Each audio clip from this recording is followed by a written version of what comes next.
Hi everyone, today we're going to be comparing the 3 recommended 6% mechanical keyboards to beginners. I have the Vortex Poker with a 3, the Ducky One 2 Mini, and I'll also be talking a little bit about the Pro 2. Stay tuned.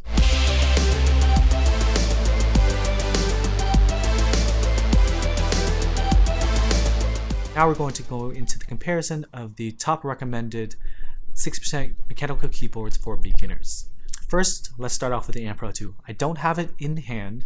I wanted to share this information, give you a little bit of background, because I did do a lot of research on it. I just didn't want to put my money towards it. The Pro 2 comes at the cheapest price. It is the #1 budget option for 6% mechanical keyboards. The Pro 2 has wireless, which is a feature that the other two don't have, and most other mechanical keyboards don't either. The Pro 2 comes with factory lube stabilizers.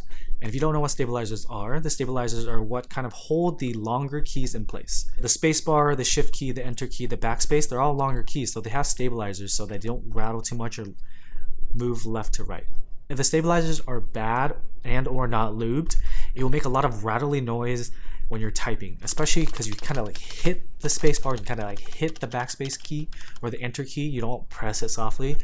It adds a lot to the noise that's generated out of the keyboard. You can modify and tune your stabilizers, but I'm not going to do that on a pre-built board. I'd rather do that on a custom board. When I buy a pre-built board, I want something reliable out of the box. So the Pro 2 has more options than just the typical Cherry MX switches. It has the Gateron and the Kale switches as well. So if you want to have something different, this is one option to look at. It also comes with extra multicolored keycaps. You have a splash of color to your keyboard. When you get into these mechanical keyboards, you just want to personalize it a little. That's why I like custom keycaps, and that's why I like the RGB colors. It also has software on a computer that you can visually see and customize the macros and the RGB.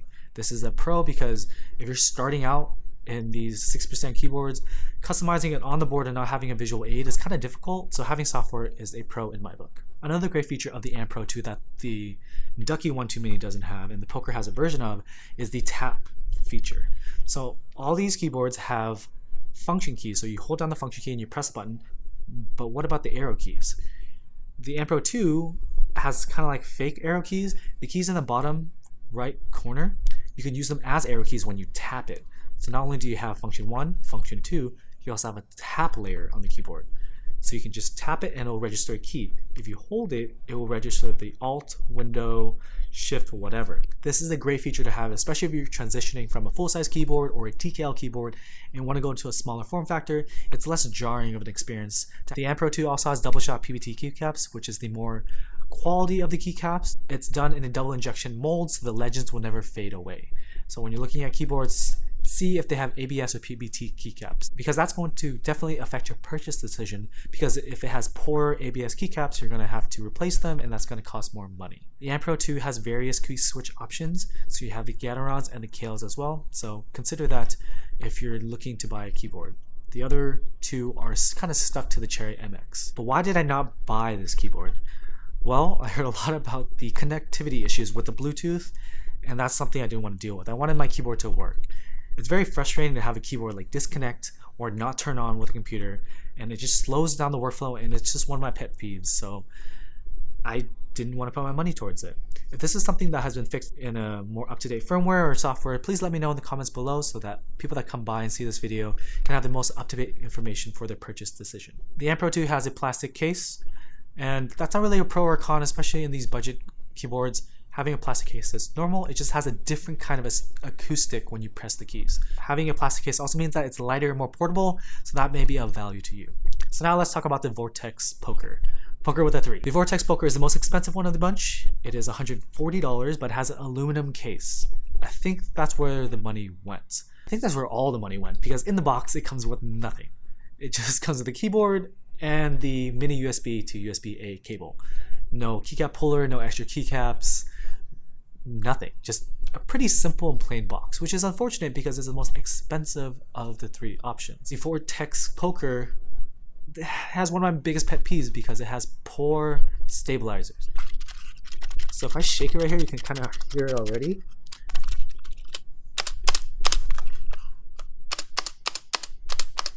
Especially that backspace key. There's a bit of pinging on the board, so I'll let you determine that for yourself through a sound test. Please give it a listen.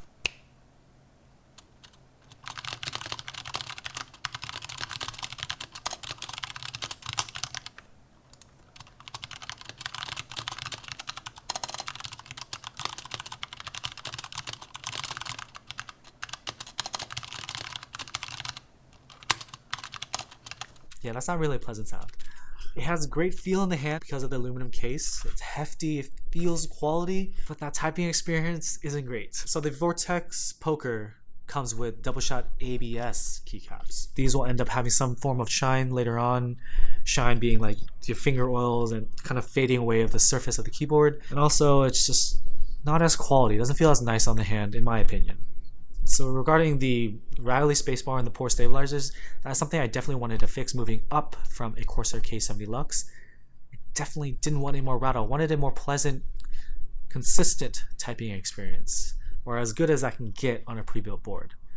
So I immediately put this back in the box. But let's go over the other features for people that are considering it, if you can live with the stabilizers.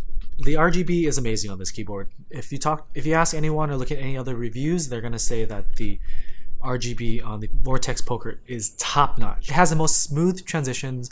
It's fast, it can be slow, it can be bright, it can be dark. It's great. I love the RGB on this keyboard. So the Poker Vortex comes in a few switches, but it still comes with just the Cherry MX switches. If you buy from mechanicalkeyboards.com, there are a few other switches available like silent reds and other variations, but still kind of just the Cherry MX. Something you need to consider is the case has no lip. I believe this is so the RGB can kind of show in every direction, but it's definitely less of an adult, less of a premium aesthetic. Another pro to the Poker is that it has the arrow key functionality. I haven't looked into it, but I've been told that it's there. So you can still have your arrow keys. It's probably buried into a function. You don't have to do a lot of macros to get it set up. So it's a nice feature. Also, this is mini USB versus USB-C. I've been moving a lot of my peripherals and my devices to USB-C, so I always have that cable around.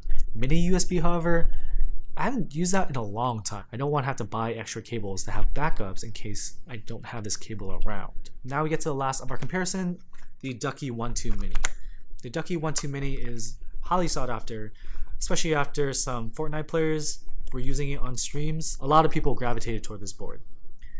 And for good reason. It's the most affordable option that packs the most feature. At $100, this is not the cheapest, it's not most expensive, it's kind of in the middle. This board has a plastic case. Due to the two-tone plastic case, the white reflects a lot of the RGB back up. I really like looking at this keyboard. It comes really close to the Poker Vortex. The animations on this board are a little bit slower, but if that doesn't matter to you and you're going to use one static color anyway and you just want kind of something brighter, this is something you may consider. The Ducky One 2 Mini has a little bit of a lip to kind of hide the RGB on the side.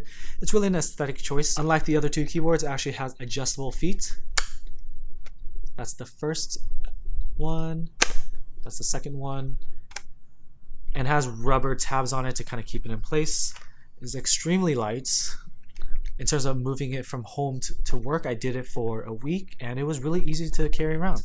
This one comes with a USB-C port, just like the M Pro 2, and unlike the Vortex Poker. So in the box, the Ducky One 2 Mini for $100 gives you so many things.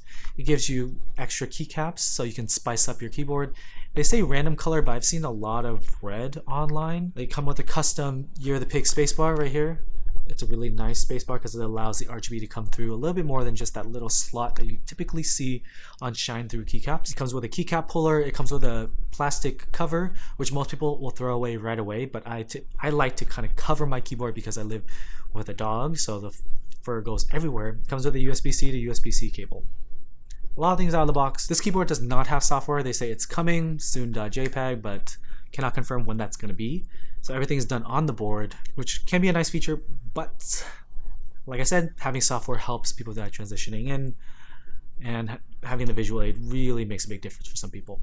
So in terms of functionality, the arrow keys, just like the other boards, are default mapped to IJKL, and you can map it to WASD if you want. There are dip switches on the back, so you can change the location of the function key. One of the dip switches changes the caps lock to a function key, allowing you to use your left pinky to access the second layer of keys. For me, I had a big frustration with this because when I flipped the dip switch to make caps lock my function key, online it says you can still activate caps lock by doing shift caps lock.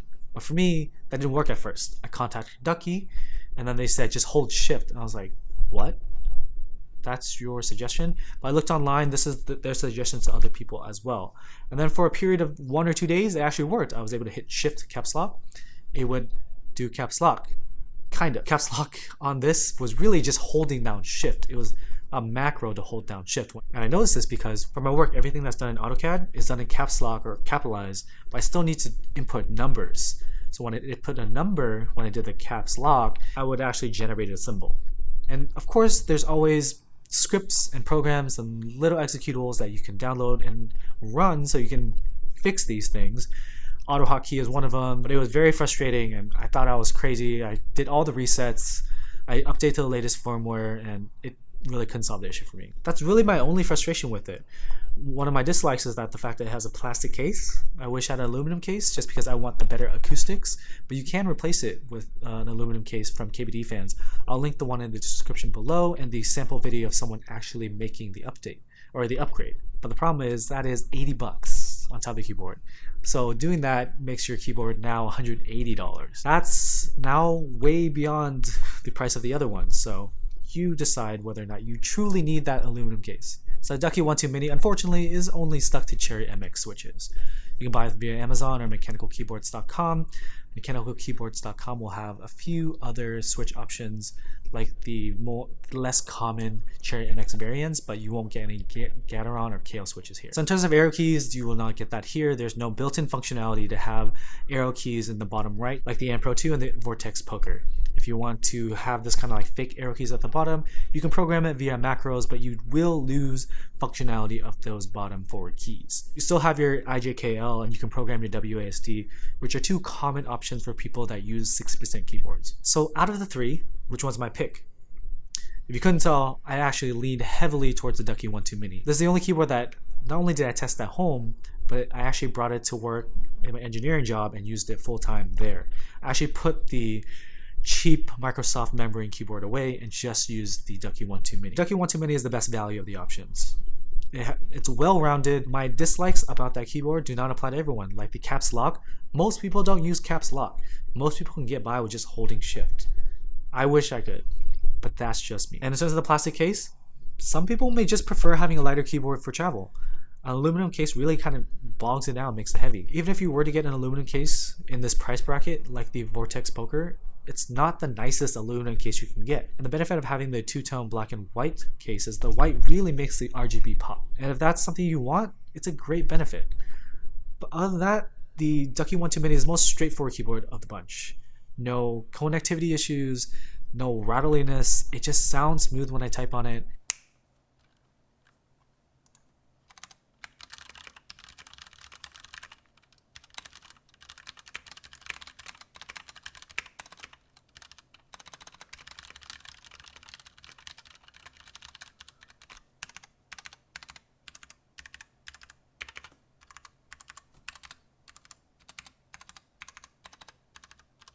I can readily recommend it to anyone.